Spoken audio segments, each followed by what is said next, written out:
Welcome to No Holding Back with me, Susan Estrich, the podcast where I bring you the biggest names from the worlds of media, politics, and law. We dive into unfiltered, unapologetic, and insightful conversations. I speak my mind and I encourage my guests to do the same. No topic is off limits as we dive into the issues that shape our world. Today we have a very special guest, someone who knows a thing or two about standing his ground in politics, policy, and public service. He was my first guest when I started this podcast. He is a longtime friend, and John Kasich is one of the great Americans in my book. He was a 9-term congressman, a 1-time presidential candidate, a 2-term governor of Ohio, and a lifelong voice for common sense leadership. John has been a steadfast advocate for bipartisanship, fiscal responsibility, and above all, integrity in public life. There's no one I admire more on either side of the aisle than John Kasich of Ohio. And John, thank you so much. You've got a wonderful new book out that's coming out on April 8th. I really want to talk about it, but also get your take on politics. So thank you for coming on.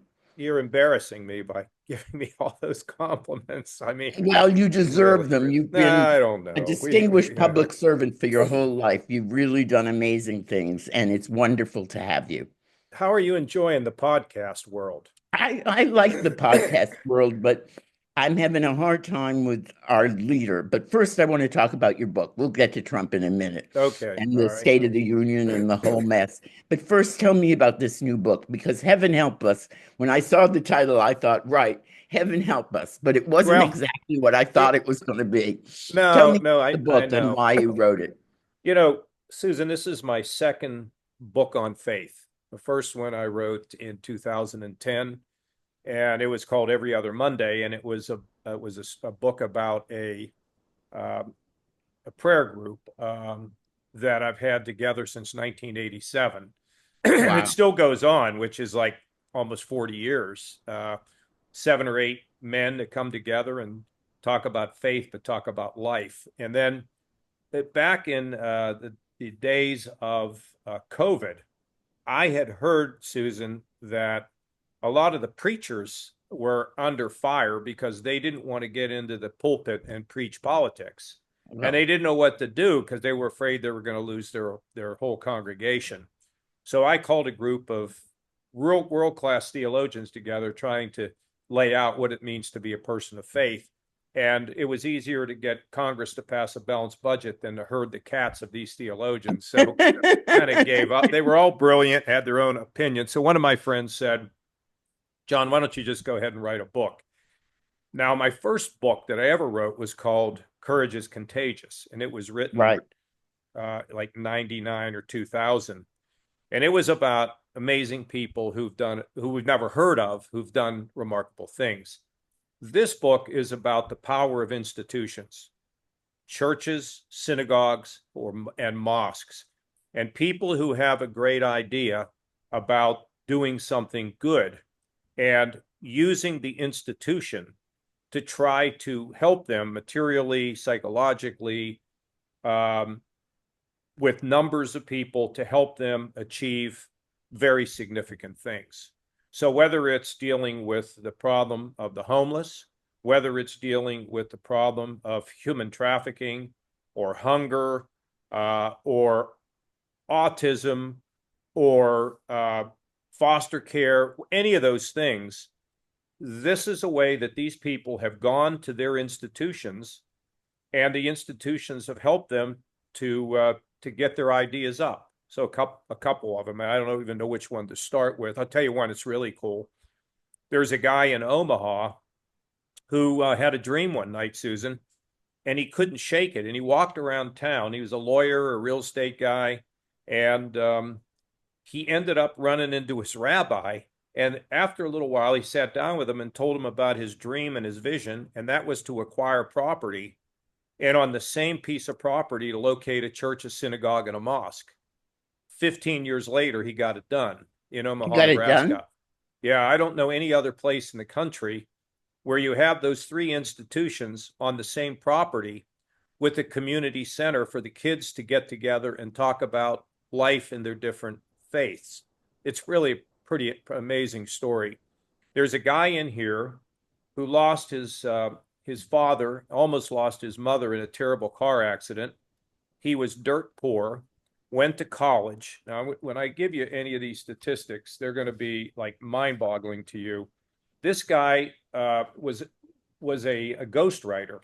He went to visit with Mother Teresa, and she looked at him and said, "Young man, what are you doing to help change the world?" He got home, he flew home, he met with his buddies. He said, "I want to get some packages of groceries and go distribute them." One thing led to another. Susan, today, he's feeding 571,000 children every single day. You're kidding. He is, how, no, John? it just kept growing and growing and growing. And then he got tractor trailers. He now has a staff of 600. And then he does disaster relief. So, for example, if there's a hurricane or tornado, he'll go into those communities, but he has to have churches in there that want to participate with him. And he's been involved in the Ukraine relief. He's distributed, let me give you a couple, distributed 17.2 million pounds of resources domestically. He has served more than 1.27 million people. He started small, Susan, and it just grew and grew and grew. But we don't want to just focus on, the people who have done these, like feeding 571,000. So, there's like a lady whose son is autistic. She didn't know where he was going to live when he got older and they got older. So she went to her church, started a program, and created group homes for autistic so that her son now has a place to live, as do other people. It's on Long Island. They've created 2 or 3 different situations. I talked to your old buddy Ed Rendell yesterday. Oh, my old buddy. The former mayor of Philadelphia. Right. There is a nun over in Philadelphia who would not take no for an answer and decided that she needed to help people not be homeless anymore. She's created 1,000 new residents. She has 1,000 new residents who were welcome. She's created over 1,000 units of permanent, supportive, affordable housing. She's giving people education. This nun just started with nothing, no money, no nothing, and just grew it. And the sisters that she's a member of, they've helped her. I mean, the list just goes on and on. And what does this mean, Susan? It means that, or let me give you the Muslims. There's 2 doctors up in Toledo. They said they felt that in order to honor Muhammad, that they opened up a clinic, and not for poor people, not for rich people, for people who fall through the cracks. And now they're serving people all throughout Toledo. I mean, I did this because I happen to believe the change comes from the bottom up, civil rights, women's rights, bottom up.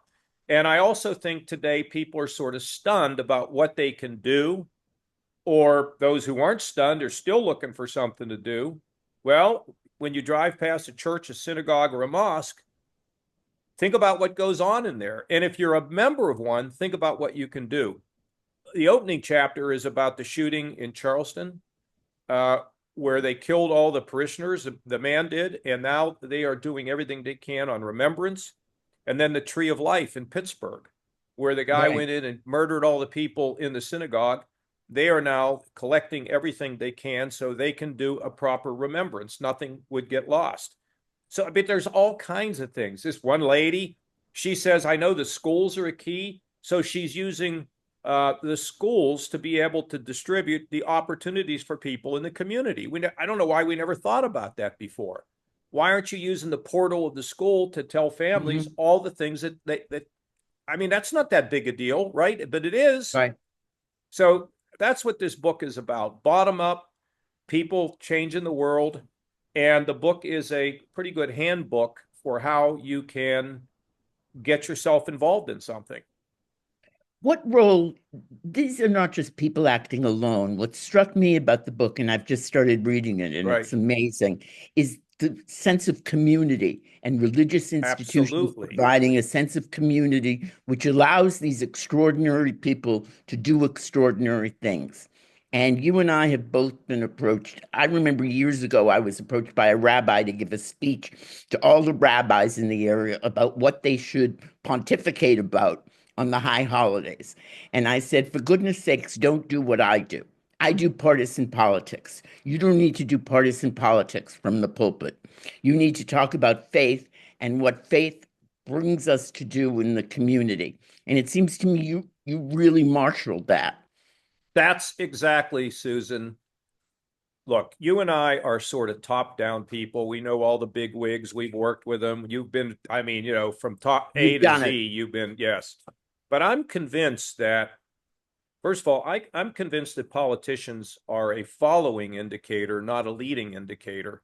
And I think that growing these things and solving these problems from the bottom up is the way we're going to deal with ideas around poverty, ideas about what we're going to do with look, think about human trafficking. I mean, we didn't even know what it existed. There's a nun in New York now who's sort of got in the middle of it and has made a change in New York around that issue. I don't know how these things went unrecognized, but people today want to know, what can they do? What can they do to make the world a little better place? And what you told those rabbis is, don't be getting political. And that's it, spelled out in this book too. Don't be political. Figure out what you're supposed to do. What does the Lord, whether you're a Christian, whether you're Jewish, what does the Lord want you to do? What does Muhammad want you to do if you're a member of the Muslim faith? What is it that you're supposed to do for your fellow people, the men and the women out there that need help?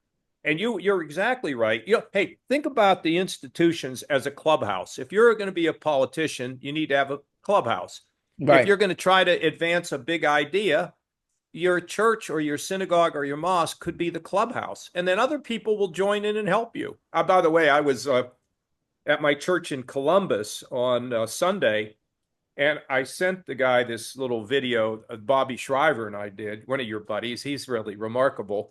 And I sent it to him, and he goes, well, how come you have us in the book? I said, not, you really don't, because what you're doing is great, and I'm going to mention you, but these people all have done something to grow something bigger. They just don't attend something and help, although that's significant, but these people are a little bit different and very special. And there's millions of them out there, by the way. And I'm hoping that they're going to contact me and show me more stories. And if the book does well, there'll be a follow-on. There definitely should be a follow-up. What makes these people different, John? I mean, there's got to be something about them, some spark, something. I Susan, wouldn't they're know. like you and me. They're you and me. They're just like driven by something. I mean, this guy, Bob Freeman, he'll be the one to tell you he's not religious, but yet he had this dream and he couldn't get it out of his mind. I mean, they're really remarkable because they never give up. They keep at things, but I don't think they're just us.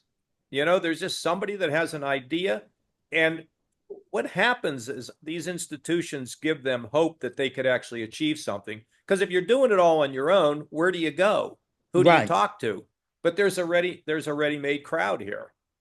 It's And, really cool. the Surgeon General did a report about loneliness and the fact that loneliness is the affliction that we all suffer from these days. We operate alone.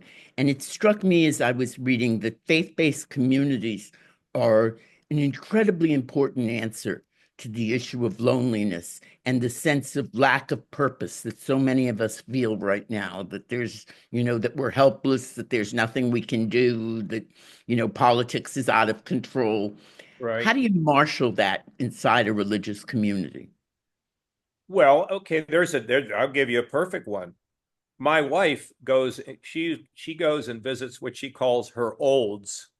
These are older people that she thinks are I was lonely. going to say we're old Yeah, too. we are too, Susan. But we're still very active. But there's a lot of people that are kind of shut in, and they just, Yep. they don't have visitors or whatever. So let's say that in your synagogue, you guys make a commitment. The men and the women, probably be a woman because they're the ones that do most of the things that are useful anyway. The women, say they organize and say, we're going to have a program here where we're going to pick, a group of the olds that we're going to visit every week or every month, and we're going to do something special for them. You've now created a movement. And if you said that in the synagogue and you were one person, I'll bet you'd have 5 people who would join you and say, hey, yeah, I want to be part of that. So that's how you do it. And by the way, the rabbi or the imam or the preacher, the priest, they can help to marshal this. They can say yes to the resources. Like the lady who's gotten involved in creating the homes for her son and others in the area of autism. The church just participated. She needed a kitchen. They were going to make certain kinds of food. And she went to him and said, would you help? Because here's what I'm trying to do. He said, sure. And it was just one thing led to another, led to another, led to another. I mean, it just happens. It's spontaneous. It's like a campaign, right? It's like a campaign, only we're not divided. I mean, the division Yes. right now between people, I have a son who's a Trumper and a daughter who's a anti-Trumper, and the divisions right now in my own family are hard to bridge. And it seems to me what you were offering is a way to bridge those divisions and for us to start working together again. That's exactly right. Because when you're out there feeding people or saving somebody who's been abused, who's been human trafficked or whatever, nobody's sitting around saying, hey, Who'd you vote who'd you for? vote for? Right. Yeah. I mean, it does get people working together. And when people work together, then they laugh together and they have a political argument, but they never take it too seriously and they wink at each other and you move on because you've got a mission. And I also think, Susan, that the Lord wants us to be engaged. He doesn't want us sitting on our duffs and not doing anything. He wants us to be engaged in one way or another in helping to lift other people. It's How really do you cool, reach isn't out it? to are you reaching out to the preachers, to the pastors, to the rabbis, to the imams? I mean, some of them are lost right now in terms of what to do and how to I deal with the agree. current crisis. And it isn't, the answer is not to get up there and rail against Donald Trump. I mean, there's plenty of networks that do Or that. for him, not For him. either for him or against him. Or look, if you want to be in politics, take your collar off and run for office. Your job is to show them the direction is spelled out by the word. For us, for the Old Testament, the New Testament, and for the Muslims, it's the Quran, and they can figure out. You read that, and you can figure out what's expected of you. And so, yeah, I think it's really the preachers should be preaching about that stuff, not talking about all this political junk. That's not where I think they should be.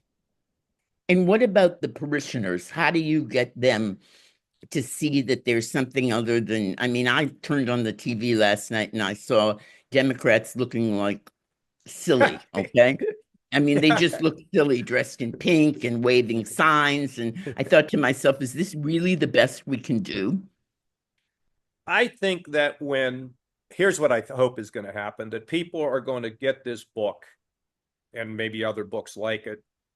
If they read this book, somebody's going to say, hey, wonder what we could do in our church. It's like even the one Mhm. that I go to now where, they visit the faith mission and it's a good thing, but they could also look at a way in which I'll give you one easy one.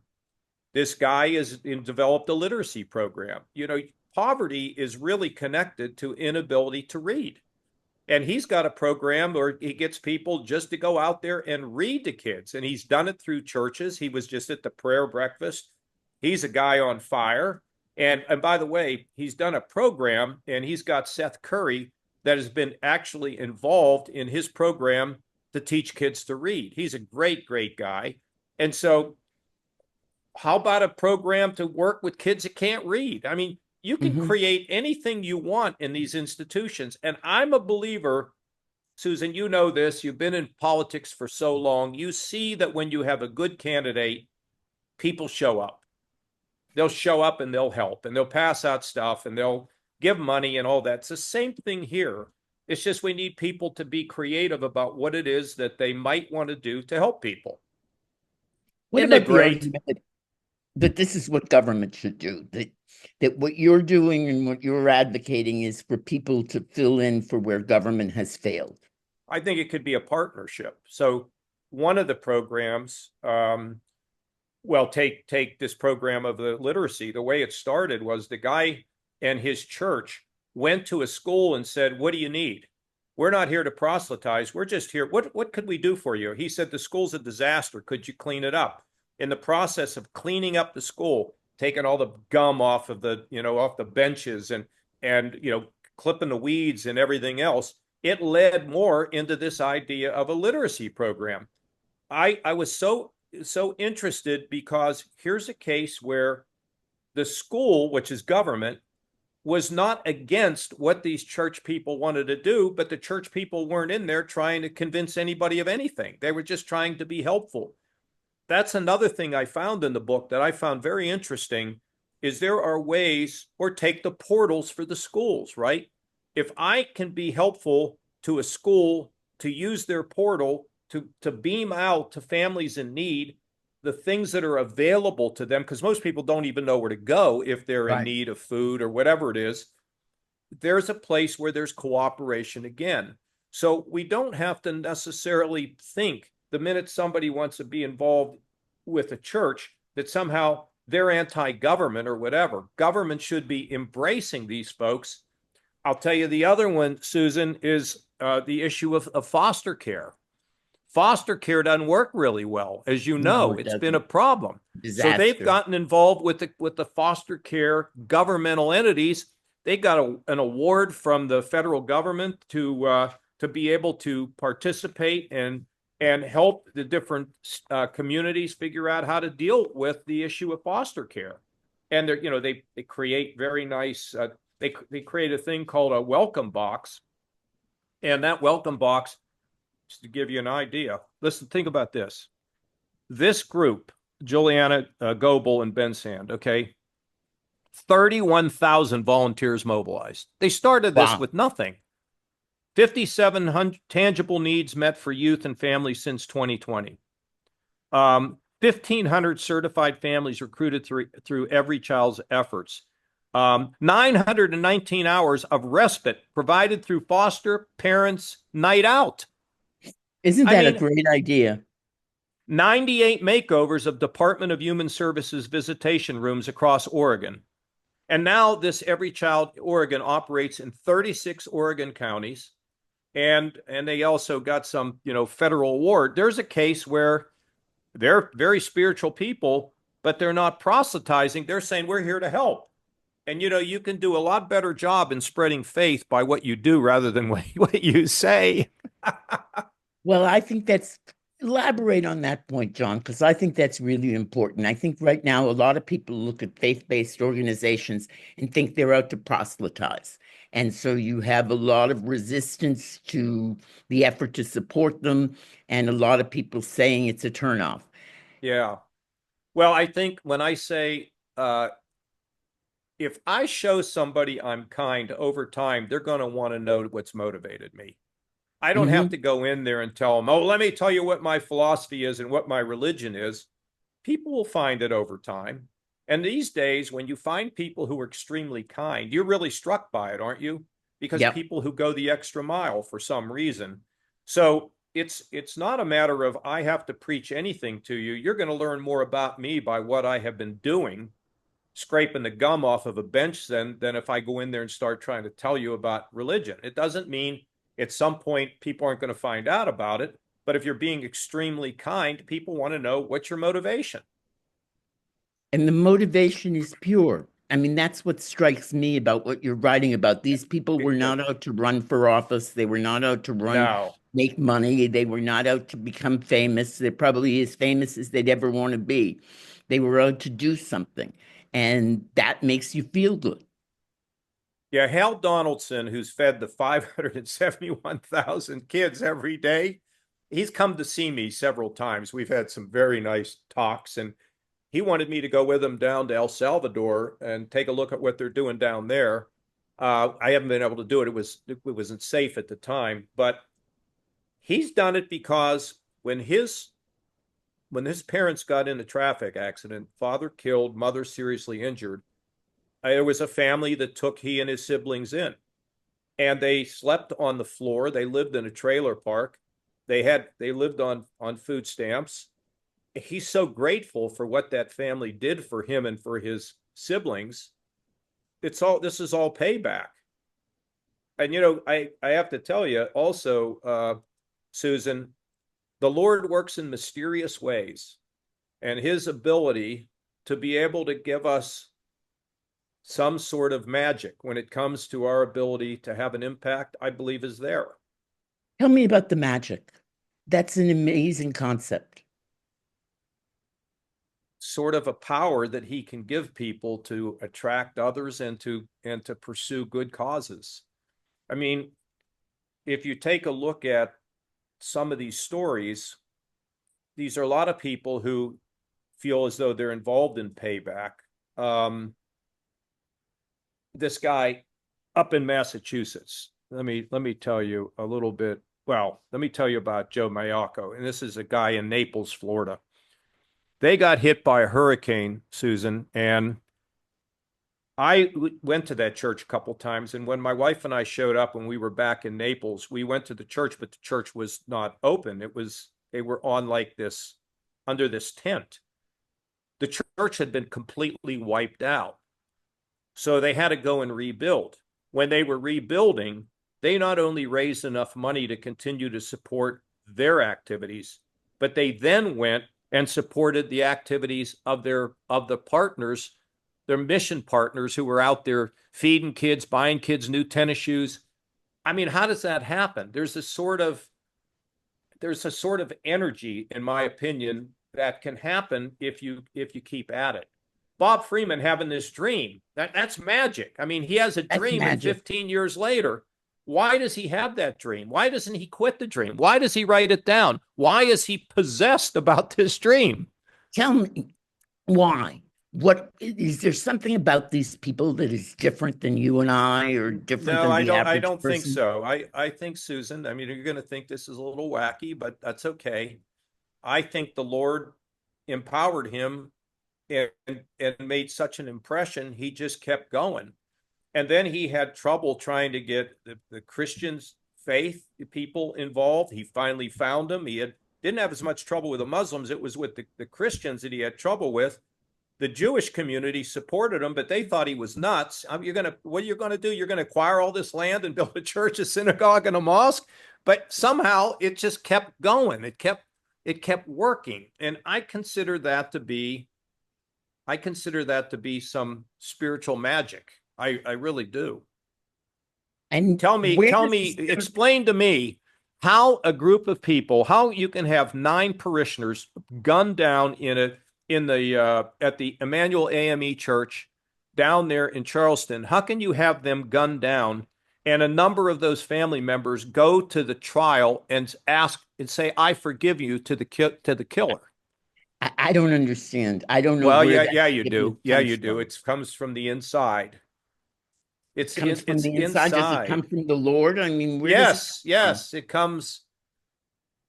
I wish I could believe more in, I think there's a lot of people like me who wish they could believe more, because when times are tough, it's hard to believe. And I think one of the strengths of your book is it's giving people something to believe in tough times. I have to tell you, Susan, I expected we'd do a little bit on the book and do a lot of politics. I can't tell you how excited I am that we're talking about this so much, because this is what I really care about in my life. Right. I'm doing other things as well. I'm really active and happy and all that. But, look, faith is a choice. So let's look at your life. Let's look at the life of Susan Estrich. You tell me how what's happened to you happened. You think you did it by yourself? No, I know I didn't. I come from nothing. Look at who you are like now. You. I don't come from anything. And I've been on my own since I was 17 years old. And I've just, I've been blessed. I've been lucky. And I've had some bad luck too. We all do. And, my daughter's sick right now. It's a very difficult struggle. And we're looking for community. And so it really appeals to me, this idea that we can get beyond ourselves and our own troubles and find community and find faith in helping others. Because right now I don't feel very potent, And I don't know Well, how you feel, but yeah, okay. So we've Susan, done here's the politics. thing. We had a different view of politics. We thought we should work together for the common good, and that's just not the view right now. Okay, let's just talk.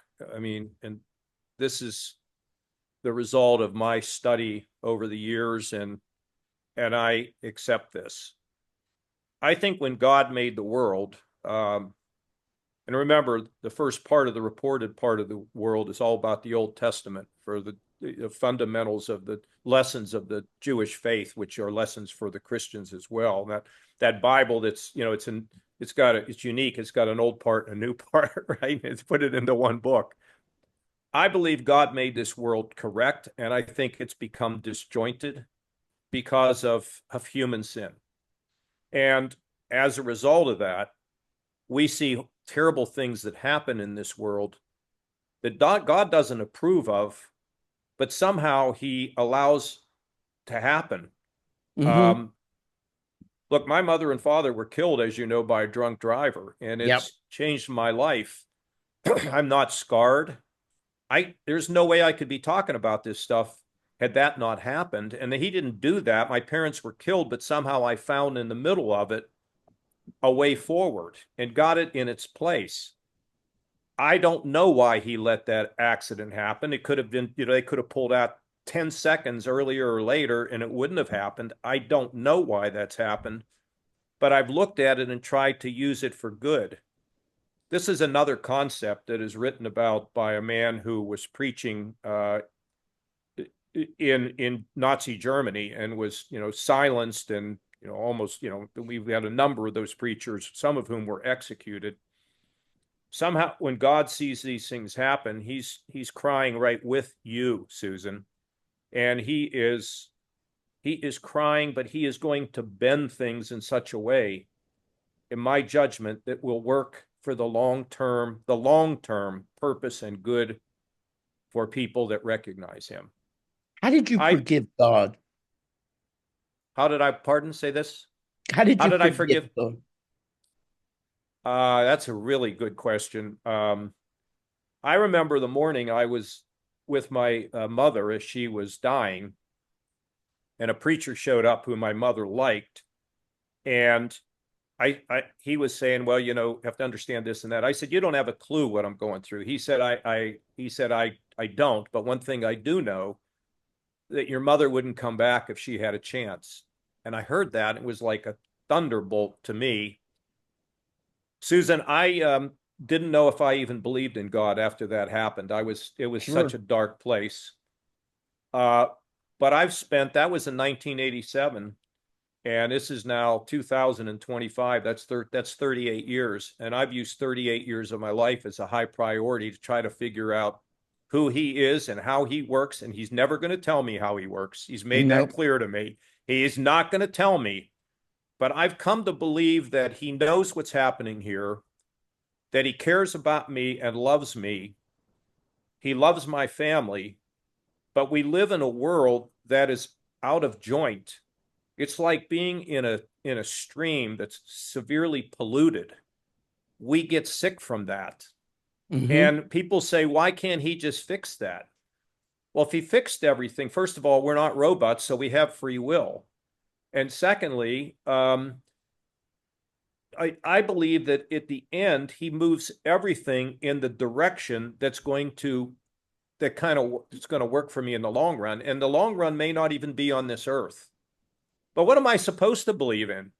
Crystals in a mountain somewhere? Am I supposed to believe in my fellow man? I mean, I do believe in my fellow man, but I mean, come on, look at the world today. And Look at the so, world. yes. And so I there's a famous part of the scripture where Peter was with Jesus and Jesus said, you can leave. And Peter said, well, where would we go? Hmm. So when I think about this, Susan, I think about it from your perspective. Where are you going to go? You can go to Right. the doctors, you can go to the lawyers, you can go to your friends, but the end, you just got to know God loves you, even though what you're going through is so bad and he didn't bring it about. And you got to ask him. You got to say to him, hey, you know what? You tell me that I can believe if I ask you. Can you help me? Ask him. just like you asked your mother, just like you asked your father. I got to tell you, this is one of the most, I'm so glad we've recorded all this because this is such an amazing conversation. Just ask What and you'll helped you find bring it. back to God? You had to get back to God. I mean, you Yeah, I clearly spent years. I mean, does he exist? How does he work? What do I right. think? And One how time did you do it? What got you back there? I had people that helped me. Oh, there's another thing. People helped me. They showed up. All of a sudden they showed up and they started. One was there all the time to tend to me in my pain, and he would work with me. And another guy, at one point before the accident with my parents, these yokels were running around trying to get me to join their Bible study. I'm like, are you people crazy? I'm not coming to that. I don't have Hmm. time for that. Well, after the accident, I sought them. And one of the guys that led the group for discussions about life and God, he's one of my best friends now. And I mean, it's a 30-year-old friendship that we help each other on so many different things. That's how I know there's God. And it's sort of like in the book The Hobbit. At the end, Gandalf, who's the wizard, says to the Hobbit, and the Hobbit goes, "Look at what I've been able to do in my life." And the Hobbit says, this is really amazing. And Gandalf thinks, you're just a little hobbit. You don't think you accomplished all these things by yourself, do you? And it's true.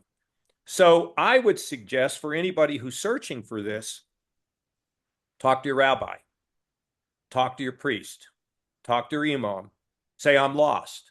What can I find? What can I learn? What can I read? How can I think about this clearly? You know, Susan, we spend so much of our time wondering about this poll, that poll, who's winning the sports, the scores in the baseball or the football game, but Hmm. how much time do we spend thinking about our eternal destiny? And can you What do you imagine if mean we by blew eternal it? destiny? Where are we going? We're Where are not we just going to headed? disappear like a turtle out here or a fish or whatever. We're headed to another life.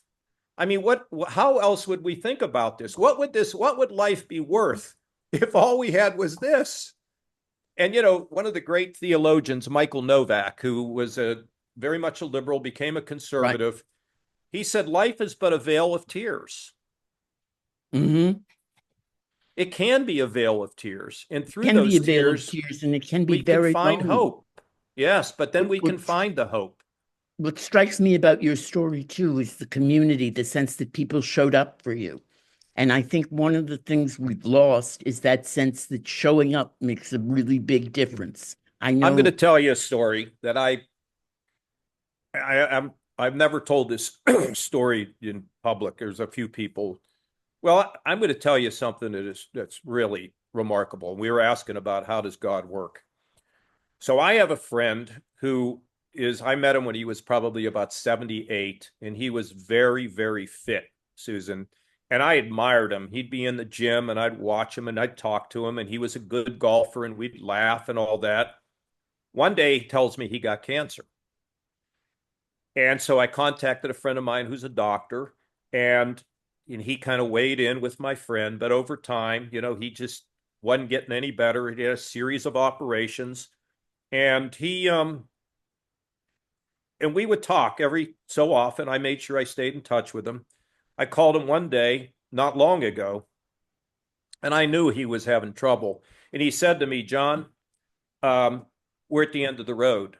There's nothing more that anybody can do. He said, I've just entered hospice. I'm dying, John. And he said, but I can't talk now. I've got my nurses here. There's other people here. I have to go. And he hung up the phone. His name was Waz. Now, Susan, I don't want to I want people just to hear this story. I don't know where Waz lives. I didn't know his wife's name. I had his cell phone, but it was pretty clear to me he didn't want to talk, and he was going into hospice. And I was like, well, what am I going to do? So one Saturday, I was talking to a great friend of mine about Jesus. And I said, I want him to be viewed more as a person, not just like God. I want to think of him with a certain persona. And he says, well, John, think about this. Jesus sat at the right hand of the Father. He gave up all of his divinity and came to this earth to experience what we experience: sadness, disappointment, criticism. And then he was tortured and executed. And I was like, all for me. And I'm like, wow. Okay, so anyway, he tells me this. Every Saturday, I would go for a walk with a friend of mine who's kind of joined my Bible study, but he's always kind of been always a million different questions. And I tell him this story about what this guy tells me about Jesus. We walk.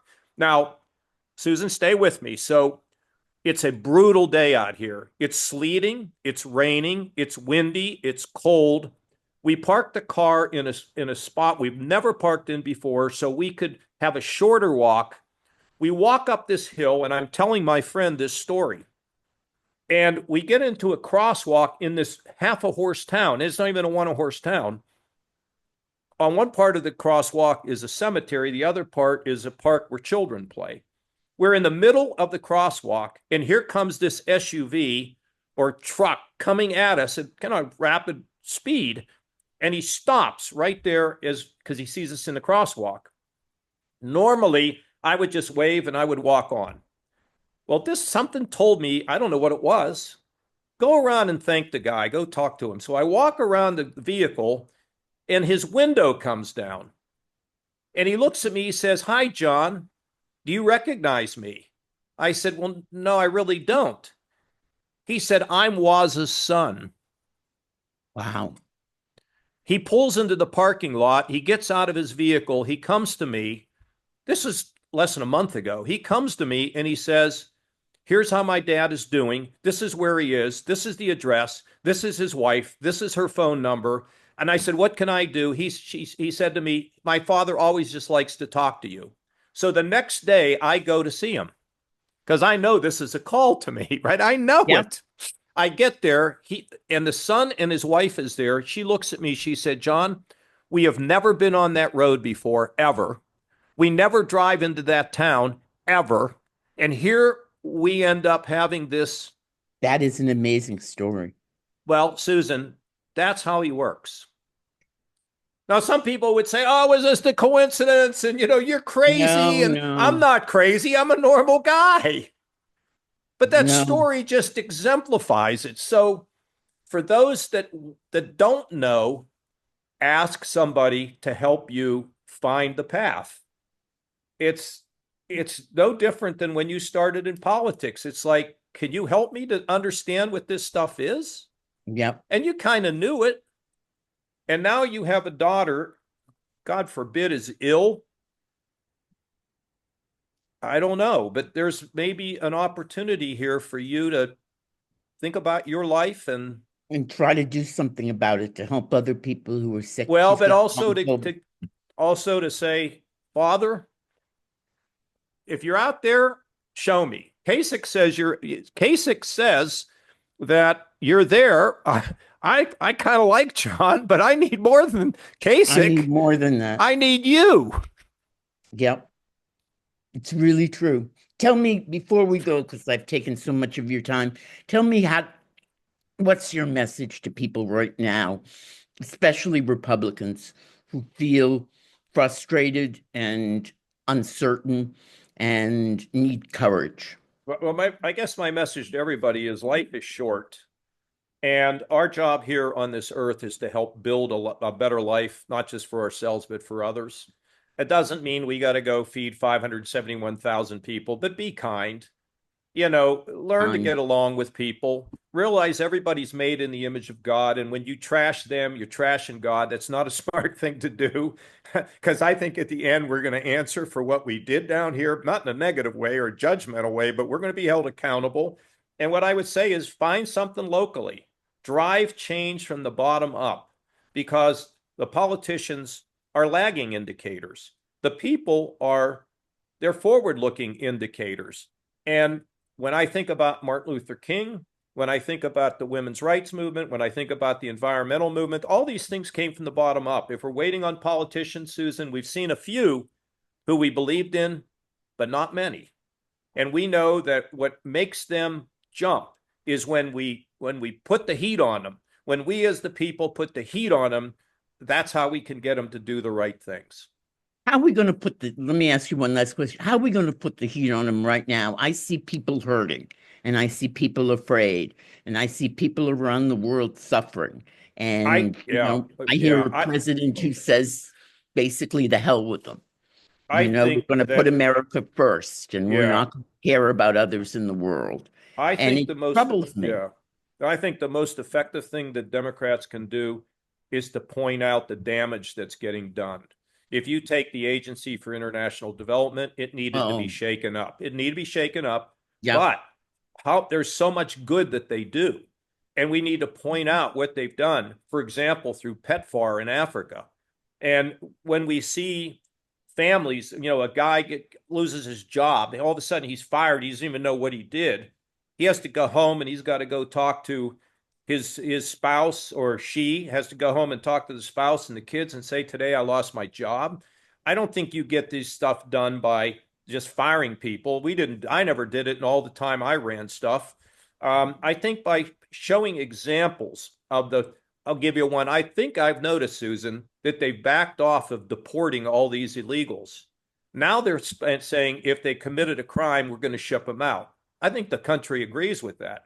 But if you ask people who are big Trumpers, well, should we take a woman who's got a couple kids here, who's never broken the law, who's a productive member of society, who's paid taxes into Social Security and stuff? Of course we don't want them to go. We have to point out, for those who are concerned, the excesses. But holding up stupid little signs and shaking his cane at the president, that doesn't get it done. It's to show that the way I look at it is it's a pendulum. What the Democrats did, they had the pendulum way to the left, and if the Republicans swing it way to the right, that won't work either. So what Democrats need is they need an agenda. What Republicans need is they need to be patient, and they need to show people the damage that's being done with the excess of the swinging of that pendulum, and have an agenda that gives people some hope about the future. Are there any politicians right now who you admire? Because I'm having a hard time finding heroes. Well, I would like you to be my hero. Well, okay. Well, I'll be whatever. I'll be a hero if you want me to be. But look, I think that I was on the phone yesterday with this guy who's the mayor of Detroit. He's an independent, going to run for governor as independent. Pretty interesting guy. Doesn't care about all the nonsense out there. It's an interesting model. I like him. But in terms of heroes right now, I would put them more in people who are not in politics. Because frankly, I think part of the problem we've had is our leaders have not been, think about this, the kind of leaders that we have had throughout our history. And I don't see people matching up to them right now, but maybe the day's still early. I don't know. John, you are an inspiration. I want to encourage everybody. April 8th is the publication date. Right. Is that right? That's right. That's exactly right. And on they April can go 8th, and they can pre-order it now. How do we do that, Trevor? Pre-order. How about if we get that posted in your chat and we can go from We'll that? get it posted and we'll get the pre-order. And really, I congratulate you. You continue to amaze me with your accomplishments. Susan, now look, thank God for you. As you go through this faith mission, you have my cell phone. I will help you. The first thing you need to do is talk to your rabbi, and if you don't have one, find one. And sit down with the rabbi, he or she, and talk to them about what we talked about today. Yep. And how you can get on solid ground. And you can call me anytime. John, you were such a pleasure. You've been listening to No Holding Back with me, Susan Estrich. I am so blessed today to have John Kasich as my guest, and a real welcome antidote to some of the negativity in politics today. John's new book is entitled Heaven Help Us. He has spent a career and a lifetime doing the Lord's work, and I simply thank you for all you do and everything you do. You can listen to us on Apple and Spotify and all those places, leave reviews, but most important, buy John's book. Thank you so much for listening, and see you next time on No Holding Back. Susan, thank you. Thank you. Bye.